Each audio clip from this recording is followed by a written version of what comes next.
I'm Kelsey Kiesling. And I'm Kendra Cook. The Southwest TV Translator Association underwrites the news, and DCTV, Dolores County Broadcasting Network, provides the support for the DCTV.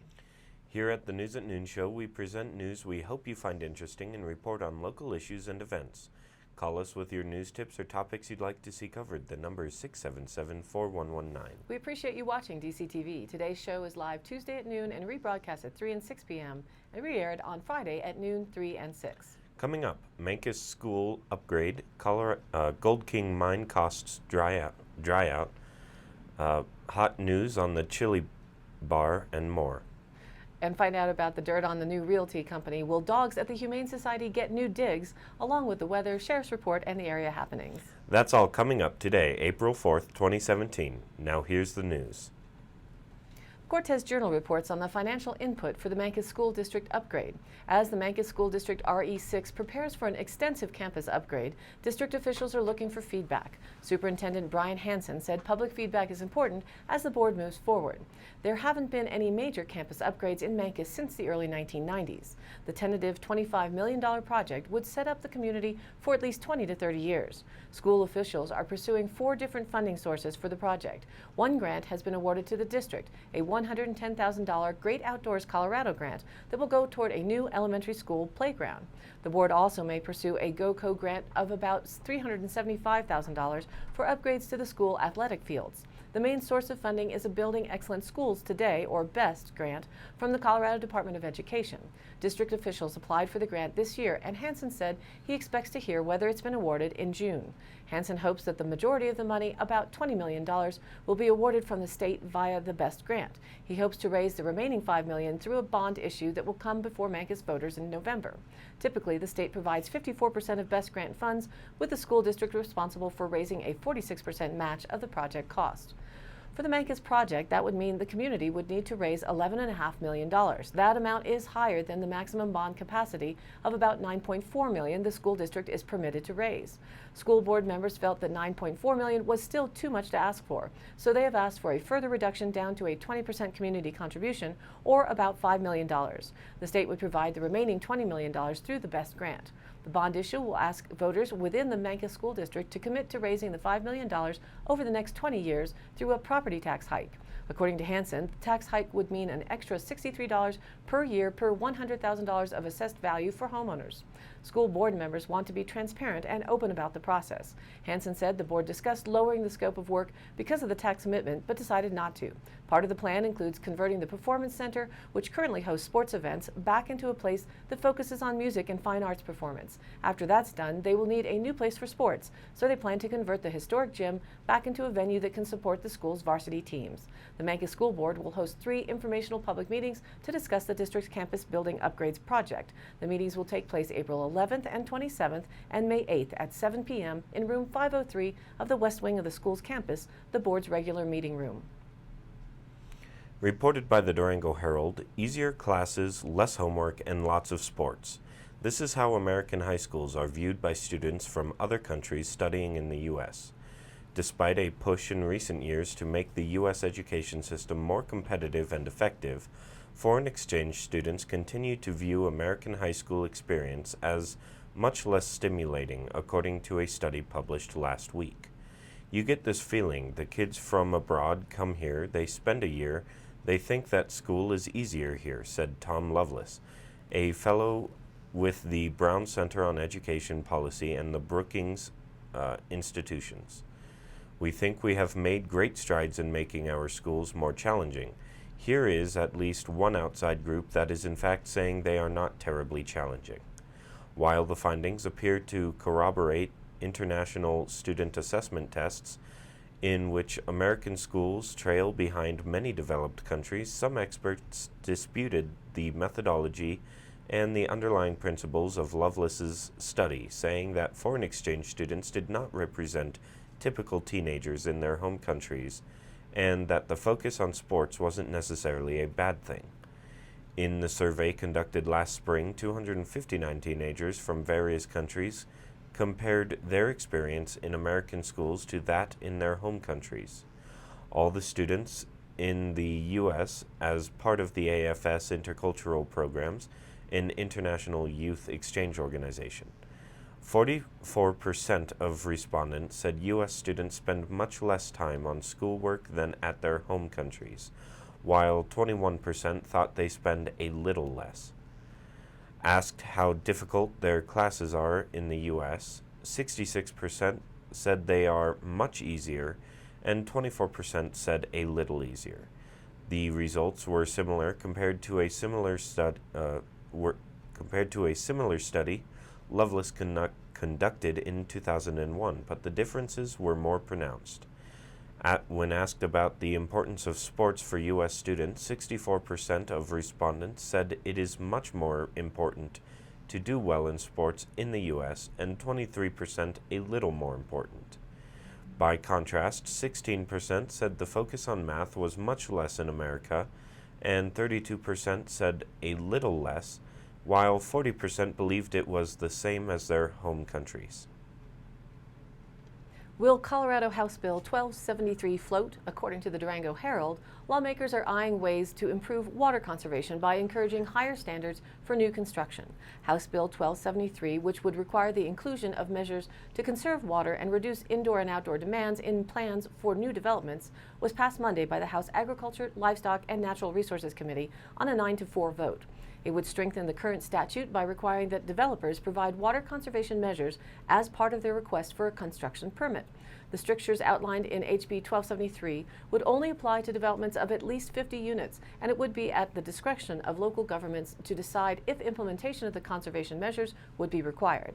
That was a divergence from the bill as introduced, which required that the measure not only be identified in the permit proposals, but implemented in the development. The requirements were defanged by an amendment to maintain local control over new construction and not place a mandate on counties and municipalities, said Representative Hugh McKean, Republican from Loveland and co-sponsor of the bill. Representatives on the committee came in with concerns about the bill's apparent attack on local control, which quickly turned to questions of what the bill would accomplish. The bill's sponsors believe it is a step forward as it allows local governments to have a complete picture of what the water efficiency of a development would be and the options for improving that efficiency. Representative Chris Hansen, Democrat of Denver and sponsor of the bill, was quick to point out that he does not see HB 1273 as an all-encompassing remedy for water usage issues in the state, but a small and important step towards shifting the discussion on water conservation in the right direction. The bill now heads to the full House for consideration. Reported by the Durango Herald, the La Plata County Humane Society was one of 5 finalists from across the country in the running for a renovation through Animal Planet's TV show Pet Nation Renovation.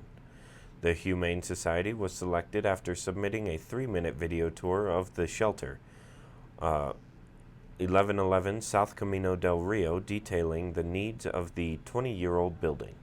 Voting ended Sunday at midnight, but the Humane Society's executive director, Michelle Featheringill, said it states in the contest rules that the winner would be announced on or before April 15th. "We will absolutely let everyone know," Featheringill said Monday. "Everybody was so great. The entire community was so supportive," she said. Other shelters in the contest included 2 in California, 1 in Michigan, and another in Texas. The TV show and crew would start the renovation project between May and July, Featheringill said, and the show would air sometime in the fall. Representatives with Animal Planet did not immediately respond to requests for comment Monday morning. The Gold King mine disaster continues to be a fluid issue, according to a report in the Durango Herald. Economic damage from a Colorado mine waste spill caused by the U.S. Environmental Protection Agency may be calculated at a far less cost than initially feared after attorneys drastically reduced some of the larger claims. Farmers, business owners, residents, and others had said they suffered a staggering $1.2 billion in lost income, property damage, and personal injuries from the 2015 spill at the Gold King mine, which tainted rivers in Colorado, New Mexico, and Utah. But the total now appears to be about $420 million. One law firm that filed claims totaling $900 million for a handful of New Mexico property owners told the AP it had lowered its claim to just $120 million. The contamination event occurred in August of 2015. The EPA has said water quality in the river has returned to pre-spill conditions. The EPA said it received 73 claims for economic damage or personal injuries. The AP obtained copies of the claims through an open records request, although many details were redacted. An Albuquerque, New Mexico law firm filed claims totaling $900 million for about a dozen residents of Aztec, a town of about 6,100 on the Animas River in northwestern New Mexico. The residents say the contaminated water damaged their wells, soil, and plumbing and caused health problems, including chronic intestinal pain, rashes, and memory loss. Will Ferguson, the firm's managing partner, said the $900 million represented an opening position, and the attorneys never expected to recover that much. The other claims ranged from river guides asking for a few $100s in lost wages to the Navajo Nation seeking $162 million for environmental and health monitoring, among other things. The state of New Mexico asked for $130 million in lost taxes and other revenue. The state and tribe are also suing the EPA separately in federal court.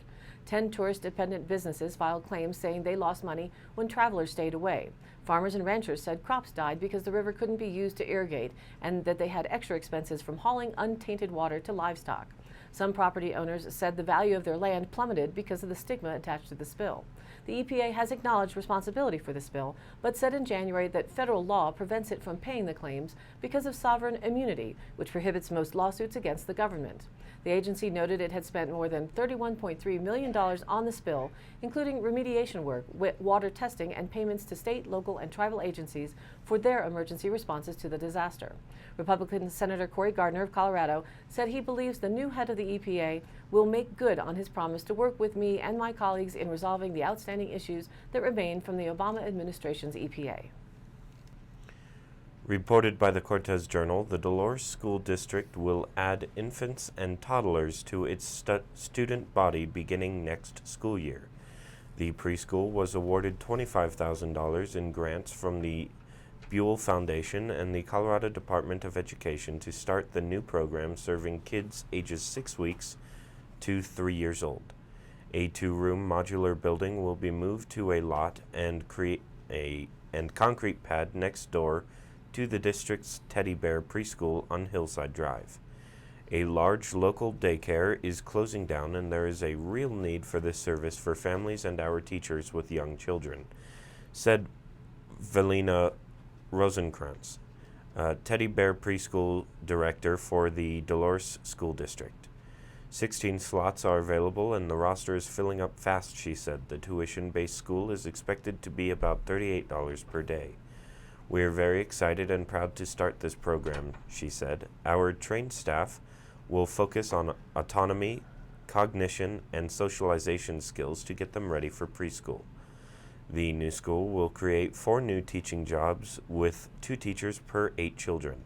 Current Teddy Bear preschool teachers Nori Begay and Christy Gomez will take over teaching positions at the infant-toddler school. 2 assistant teachers with early childhood development training will also be hired for the new school. The transition creates 2 teaching vacancies at the preschool, which will be filled. And now let's take a look at our weather. There were 4 to 5 inches of wet, slushy snow in Pagosa Springs this morning, and more will be added as the last of the clouds linger over the mountains today and tonight. But the last of the storm systems now east of our broadcast area, so skies will be clearing and remain sunny until Friday night. Brisk and cold winds this morning will run between 15 and 20 miles per hour today and drop to 10 to 15 tonight with gusts to 25.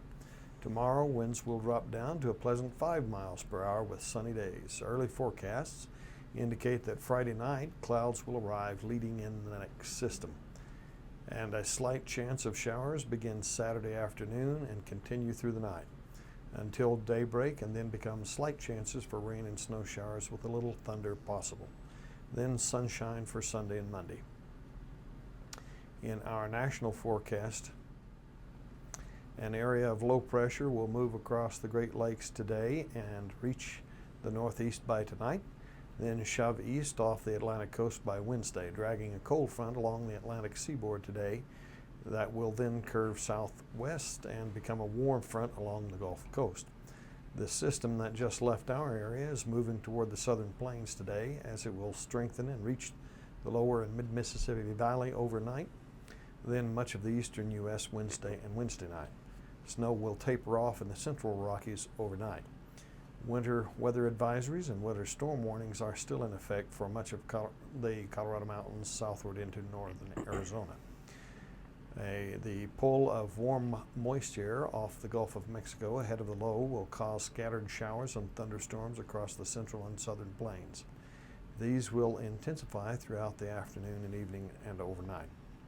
As the system gains strength and begins to interact with the warm, unstable air mass in place across the eastern central U.S., showers and thunderstorms will move into the Mississippi Valley region overnight, then fill in across much of the eastern U.S. Wednesday and into Thursday. There is an enhanced risk for severe weather across portions of northeast Oklahoma, southeastern Kansas, and far southwestern Missouri, and portions of the southeastern Mississippi and southwestern Alabama for late tonight and early Wednesday morning. A warm front along the Gulf Coast will give chances for showers and thunderstorms along the Gulf Coast today. Rain, heavy rain, and thunderstorms are expected for the Great Lakes, northern mid-Atlantic, and northeast throughout today. The colder area across the far northeast will see a mix of rain, ice, and snow linger for the next few days. Flood watches are in effect for portions of the northeast, including New York and portions of Maine. In our 5-day forecast, the low for tonight, not on the chart you see, is now forecast to be in the lower 20s in Duff Creek. Wednesday night, right at freezing and rising to 42 by Friday night, dropping to 35 Saturday night, with Sunday night still being lower.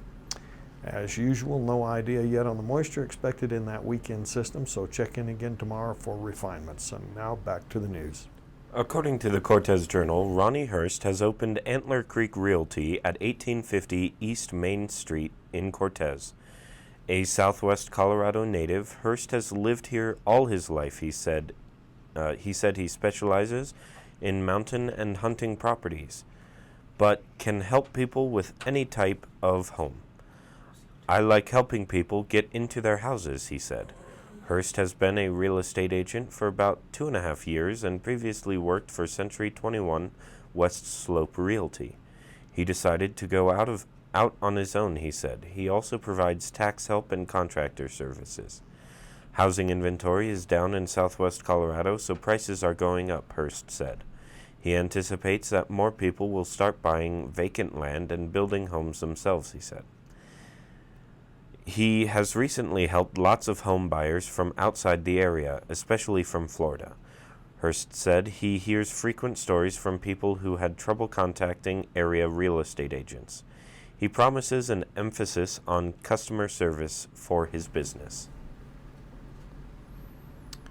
Does the world need quality control, or what? Sea life began washing up on April 6, 2016, almost 1 year ago, near a steel plant being developed by Taiwan's Formosa Plastics Corp. Within weeks, more than 125 miles of coast had been sullied by the accidental release of chemicals, including cyanide, phenols, and iron hydroxide, from a steel production plant in Formosa. More than 40,000 jobs were directly affected across the country of Vietnam. 250,000 workers felt the impact, according to the Labor Ministry.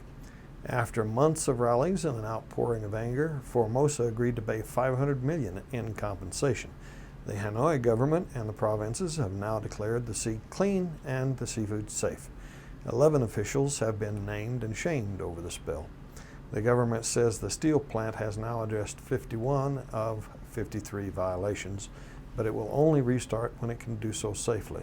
Formosa hopes to get approval for trial runs soon, with the aim of starting commercial steel production by the end of the year, nearly a year behind schedule. Formosa wants to make that steel mill the biggest of its kind in Southeast Asia. But the activist movement roused by the spill has made Vietnamese and government more attuned to environmental risks. One story of dozens available any given month regarding disasters caused to our oceans by humans. Sorry. Reported by the Cortez Journal, April marks the 10th anniversary of National Safe Digging Month, reminding all Colorado residents to contact Colorado 811 at least 3 business days before a digging project. National Safe Digging Month has been recognized by the U.S. House and Senate and supported by Governor John Hickenlooper. When dialing 811, homeowners and contractors are connected to a call center which notifies the appropriate utility company of their intent to dig.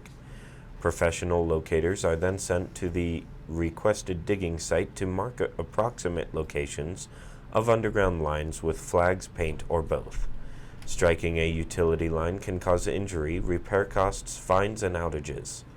Installing a mailbox, building a deck, and planting a tree or garden are all examples of digging projects that should only begin after contacting 811. We are using this month to strongly encourage homeowners and contractors to contact 811 before they begin digging, said Marty Mead of Colorado 811. Durango Herald's Action Line reported on the debate between Colorado and New Mexico heating up over chilies. The looming chili war all stems from a bill in the Colorado legislature to put Pueblo chilies on a custom license plate. There's always been a friendly competition between aficionados of Pueblo's piquant peppers and those hatched in Hatch, New Mexico. But the chili rivalry really heated up earlier this year with the introduction of Colorado House Bill 1012, a measure seeking to create a Pueblo chili's license plate. It has New Mexico seeing red and maybe green. The hoopla began when Republican Representative Daniela Escar, Democrat from Pueblo, sponsored the legislation at the request of the Pueblo Chili Growers Association. The growers believe a commemorative plate would elevate the profile of their crop. Not that Pueblo chilies aren't already famous. The proof in the pudding, or in the salsa, is Pueblo's renowned Chili and Frijoles Festival, held on the third weekend after Labor Day. For area residents, consider it the Durango Snowdown of chilies, in which Pueblo welcomes 100,000 people a day over the three-day celebration. Naturally, a specialty license plate represents a big leap for Pueblo chili marketing. But that's a step over the line for some folks in New Mexico, where detractors insist Colorado is stealing their state's unofficial symbol, which is ironic considering that New Mexico permanently borrowed, in quotes, its red Zia sun symbol from the Zia Pueblo. In 1925, the Zia icon became the artwork for the New Mexico state flag and thus the state's de facto logo, despite the fact that it was someone else's symbol and a sacred one at that. And where do you see the Zia symbol the most? It's on the license plates from the Land of Enchantment. A couple of years ago, New Mexico lawmakers entertained a proposal to feature chilies along with other images on a series of heritage license plates, but the measure dried up in committee. No big deal until Pueblo chilies were put on Colorado's 2017 legislative menu. House Bill 1012 is being fast-tracked in Denver. Meanwhile, Pueblo chilies are causing some indigestion in Santa Fe. In the bigger picture, the Pueblo chilies plates won't have much of a burn south of the border. According to Legislative Council researchers, 80% of Colorado drivers use the standard Green Mountain silhouette plate. That means the other 20% choose among 46, and soon to be 47, different special designs, including a Pioneer plate, a breast cancer awareness plate, and even a Fort Lewis College plate. So let's top it off with Pueblo chilies. After all, variety is the spice of life.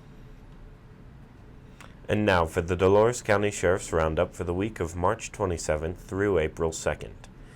The Utah Port of Entry reported a port runner. A deputy made contact and sent the vehicle back to the port. A deputy assisted a resident who came in to initiate investigation of a civil issue. A woman was arrested on an outstanding warrant out of Cortez. A tractor-trailer driver reported attempted assault by another driver when stopping to check on their welfare. A deputy responded but was unable to locate the vehicle. A deputy made contact with a vehicle after reports of the driver smoking marijuana while in their vehicle were made. A report was made of missing property from the Cajon Post Office parking lot. It was learned that another postal worker picked up the property as instructed. The sheriff's office received a report of careless driving. An officer responded but was unable to locate the vehicle. That's it for today's roundup. Stay tuned for continuing updates. And now here's today's High Country happenings. For those traveling by car, Highway 550 Red Mountain Pass will be closed Wednesday, April 5th for much of the morning. The full road closure will be enforced at 7:30 a.m. until approximately noon from Mile Point MP 92, 2 miles south of Ouray, to MP 87 Ironton. Mountain maintenance personnel with the Colorado Department of Transportation will be conducting testing of avalanche control equipment with crews on the ground and by helicopter. This Saturday, April 8th, the Swing into Spring Craft Fair will run from 10 a.m. to 4 p.m. at the La Plata County Fairgrounds Exhibit Hall in Durango. Local crafters, there will be snacks and drinks and free parking and free admission. Proceeds benefit the Community Connections Holly House Community Center. For information, contact Cheryl Allwang, 970-319-4883 or allwangc826@gmail.com. And the Dolores Chamber of Commerce is hosting their Spring Awards Banquet called Gin and Jazz on April 22nd from 6 to 9 p.m. Admission tickets are $35. This is a Roaring Twenties social banquet and fundraiser celebrating 80 years at the Chamber. The event will feature an amazing silent auction, which helps to fund scholarships for 2017 Dolores High School graduates. All of the happenings are listed on the DCTV Facebook page. Check it out. We hope to be bringing the News at Noon as a live streaming feed to Facebook very soon. If you have news or event information you'd like us to share, send us an email at dcbnnews@gmail.com or call us here at the station. The number 677-4119. Thanks for tuning in. A reminder that this program is aired live at noon Monday through Wednesday and rebroadcast at 3 and now 6 p.m. and again aired Thursday, Friday, and Saturday in the same order at noon, 3, and 6 each day. And again, check us out on Facebook. Search DCTV News at Noon. Like us there, join the local conversation, and share it with a friend. For Kendra Cook and everyone at Kendra Cook, Jerry Tope, and everyone at DCTV with the News at Noon program out of Dove Creek, USA, I'm Kelsey Kiesling. Thanks for watching.